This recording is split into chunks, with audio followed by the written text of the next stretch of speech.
আমার মেয়ে শান্তা আক্তার রানা পেলাদারে ছিল। আমার নাম শাহিদা বেগম। 7 তলা ছিল আমার মেয়ে।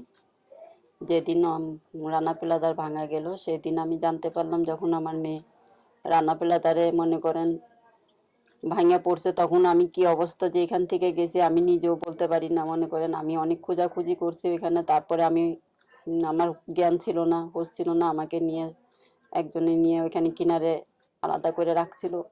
যখন আমার জ্ঞান হয়েছে তখন আমি আবার দাপড়াদাপড়ি করি, কান্নাকাটি করি।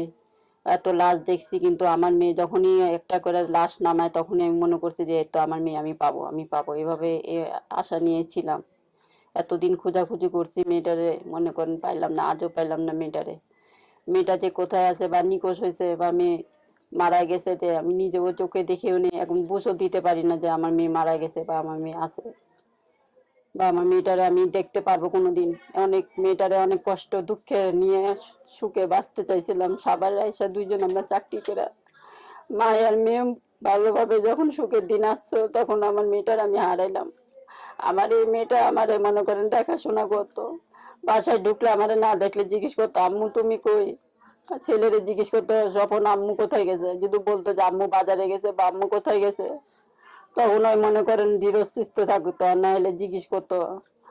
আর আমার মেয়ে মারা যাওয়ার পর থেকে মনে করেন আমি বলতে পারি না যে আমার মেয়েটা কি অবস্থা আছে বা কিভাবে আছে। আমার একটু জ্বর হলে আমার মেয়েটার সাথে সাথে এসে আমার জন্য ওষুধ এনে খাওয়াইতো, আমার দেখাশোনা করছে। এখন তো আর কেউ জিজ্ঞেস করার মতন নাই, মা তুমি কেমন আছো বা কিভাবে আছো।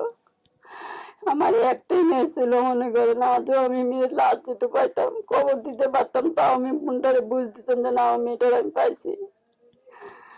এত আদর করে মেয়েটারে ছোট থেকে বড় করলাম, মেয়েটারে কই রাখলো আল্লাহ নিয়ে তা বলতেও পারিনি, দেখিও নেই চোখে। টাকা পয়সা আমরা যাই পাইছি, কিন্তু টাকা পয়সা দিয়া মা তো আর ডাক দেয় না।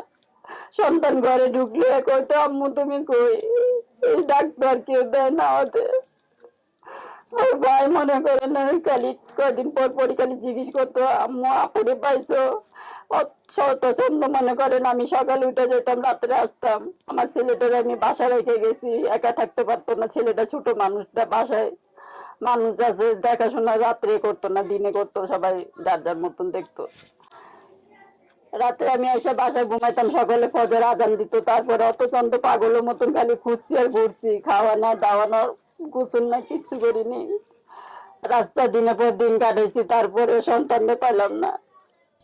কতদিন পরে দেখি হাড়, মাথার খুলি এগুলা পাওয়া যায়, তারপরে আশা রয়েছে যে আমার মেয়ের একটা হাড্ডি পাইলেও মাটি দিব, তাও পাইলাম না। ওইখানে এটা গরুর হাড়, গরুর হাড্ডি। লোকজন এগুলো কথা বললে আমাদের আরো কষ্ট লাগে, এখানে কি গরু কাজ করছে, মানুষ কাজ করেনি। ছোট ছোট মেয়েদের অল্প বয়সে দিছিলাম চাকরিতে।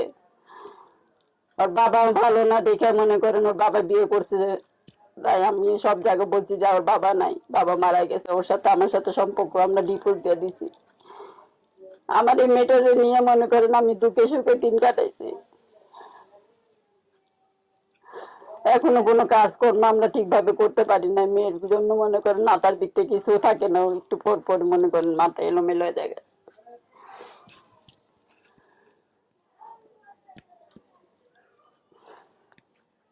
সরকারের কাছে আমরা বলছি যে আমাদের টাকা পয়সা দেন না, আমাদের লাশটা দেন। তারপরে আমরা কত খোঁজাখুঁজি করছি, কিন্তু কোনো মেয়ের লাশই পেলাম না।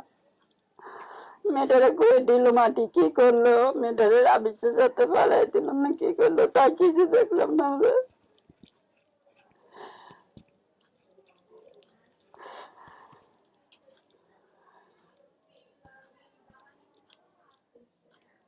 আমার কষ্ট হলো, আমি ছেলেটারে মানুষের মতন মানুষ করবো, ওর বোনের এই আশা ছিল।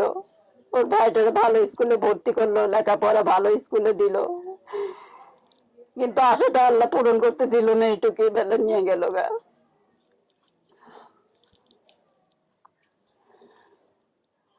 রান্না পেলাতে ভাঙছে, এপ্রিল মাস পর্যন্ত আমাদের 7 মাসে 8 মাসের বেতন দিয়েছিল।